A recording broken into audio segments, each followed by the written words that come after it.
Stella stood at the sink, scrubbing dishes, when a cacophony erupted from the garden. Intrigued, she glanced out the window, spotting her son Mike amidst the chaos, cradling a baby. Momentarily paralyzed, she dashed outside, demanding to know how he acquired the infant. After a pause, he finally confessed, "I'm sorry, Mom. It had to be done."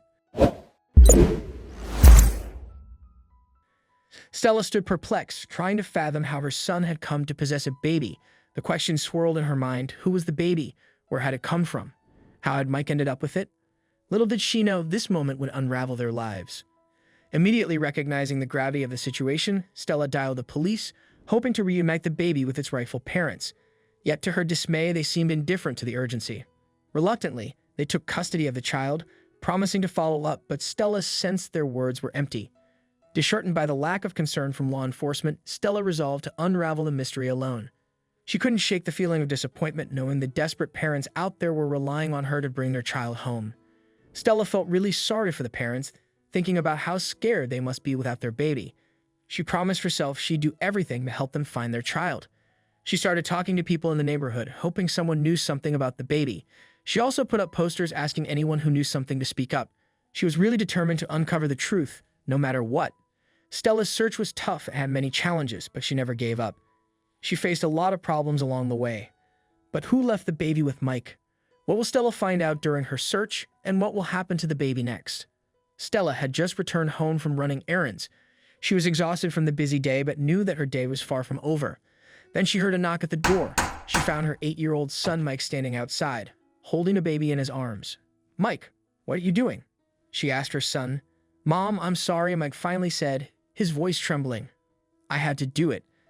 Stella was confused and alarmed. She quickly took the baby from Mike's arms and examined it closely. "What happened, Mike?" Stella asked, trying to keep her voice calm. "I was playing in the park when someone approached me," Mike explained. "They gave me the baby and told me to take care of her. Then they ran away. I swear I didn't know what to do, so I took her home immediately." Stella quickly grabbed her phone and called the police. She explained what happened, her voice shaking with worry. After about an hour, the police arrived. They took the baby and listened to Mike's story, promising to figure out who left the baby with him. Mike tried his best to explain what happened at the park with Stella by his side, giving him comfort and support. The police officer told Mike he did the right thing and shouldn't worry. The police thanked Stella and Mike for their help and said they'd keep them updated. But days went by and they didn't hear anything. Stella was really worried about the baby being in danger again and felt like there was more to the story than what Mike had said. She tried to get information from her police contacts, but they didn't say anything. Stella felt frustrated and disappointed, but she was determined to keep searching. She wanted to find out who the baby's parents were and why they left her in the park. The next day, Stella headed over to the park. She walked around the park, trying to imagine what Mike had seen and heard. She stopped at the exact spot where Mike had been approached, trying to get a sense of the atmosphere. So far, nothing jumped out at her, so she kept looking. After failing to find anything suspicious by observing, Stella thought it was time to switch her tactics. So she started talking to some people in the park and looked for any clues that might lead her to the mysterious people who had given Mike the baby. Stella's strategy of carefully asking around could either work in her favor or put her in even greater danger. If she was lucky, she might find someone who had seen something that could help her.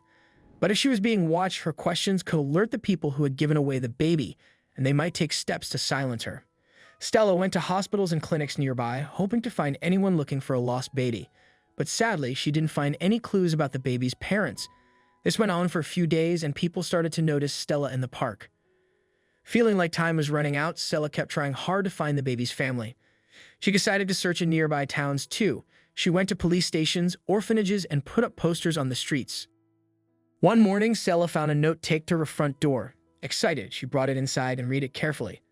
The note gave her a clue about the baby's parents. Stella was so happy. She had been looking for answers for a long time, and finally, she had a lead. Stella was thrilled, and it was lucky that this breakthrough happened on a Wednesday. Stella took Mike to the park with her, hoping he might recognize the woman from the note. After about 30 minutes, a woman sat down on a bench. She was alone and didn't have any children with her. Stella watched her closely all day. Stella was sure that the woman was up to no good. She kept her distance but made sure to keep an eye on her. She watched as the woman got up and started to walk away, and Stella followed her from a safe distance. She was sure that the woman was up to something. Suddenly, the lady stood up and left the park. Stella quickly grabbed Mike, and together they followed the lady. She quickly put Mike in his car seat, fastening him securely. She started the engine and drove off, keeping a safe distance between her and the lady.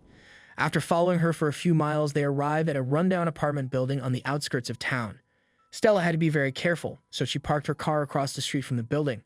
She watched as the woman entered the building, and Stella felt a sense of relief that she had managed to stay on her tail. "Mike, I need you to stay in the car while I go inside," Stella said, her voice firm. Stella quickly got out of the car and ran after the woman. She was careful not to draw attention to herself as she followed the woman to the apartment, trying to remain calm and act as if she belonged there. When she reached the door, she hesitated for a moment before knocking. Was this really a good idea? She took a deep breath and knocked. To her surprise, the door was answered by a different woman. She looked to be in her late 20s. "Can I help you?" the woman asked, her voice suspicious. "Yes," Stella said confidently. "I think you can." How fast the roles flip, she thought in her head. Here she was following a woman whom she found suspicious at the park, and now she's the suspicious woman knocking on this other woman's apartment door. "I'm looking for the person who left a baby with my son," Stella continued, trying to keep her voice steady. "I don't know what you're talking about," the woman said, starting to close the door. Stella quickly put her foot in the door to stop it from closing. She could hear a baby crying inside the apartment. She felt a surge of courage coursing through her as she confronted the woman. "I'm not leaving until you tell me what I need to know," Stella said firmly. The woman remained silent, her face expressionless, but somehow Stella knew something was not right, so she kept at it. She had to find out what was going on. Stella took a deep breath and tried to remain calm. She had to stay focused and not let her emotions get the better of her. She had to find out the truth. She had to get the answer she needed. Stella stared at the woman, her gaze unwavering. She was determined to get the answers she needed. She was not going to give up until she got them. She had to know what was going on. The woman looked startled and backed away from Stella. Stella could now see the baby in a crib in the corner of the room. "What have you done to this baby?" Stella demanded, her voice shaking with anger. The woman looked down at the ground, her eyes filled with guilt. Stella suddenly felt like a protective mom wanting to keep the baby safe. She moved closer to the crib, feeling her heart racing. This baby needed better care. Why was it here in this lady's place? Stella felt really mad and upset, wanting to help the baby somehow. She wished she could take it away from this place and make sure it was okay. She felt a strong desire to do something, anything, to keep the baby safe. The lady named Laura had explained to Stella that she was hired by a couple to look after their baby. She had been taking care of the baby for a while when the couple suddenly disappeared, leaving her with no money and no way to care for the baby. Sadly, this kind of thing happens too often, leaving people without any way to care for a child. Taking care of a baby is really hard. You have to give them food, clothes, a safe place to live, and make sure they see a doctor when they're sick. Stella listened carefully as Laura shared her story, feeling sorry for her tough situation. She understood that Laura had to look after the baby even though it wasn't hers. Stella knew it must be hard to care for a baby without help or money. Taking care of a baby all alone can be really tough and can make you feel very worried. So Stella called the police right away. They came quickly and took Laura to jail because she had put the baby in danger by leaving it alone. Stella and Mike watched as the police took Laura away. Stella knew that the most important thing was to keep the baby safe, no matter what. She called child services too to make sure the baby would be safe from now on. Stella was determined to make sure the baby got the best care and protection. Knowing the baby was safe made Stella feel much better. Later, Stella found out that the baby was safe and being looked after by the agency. That news made her feel relieved.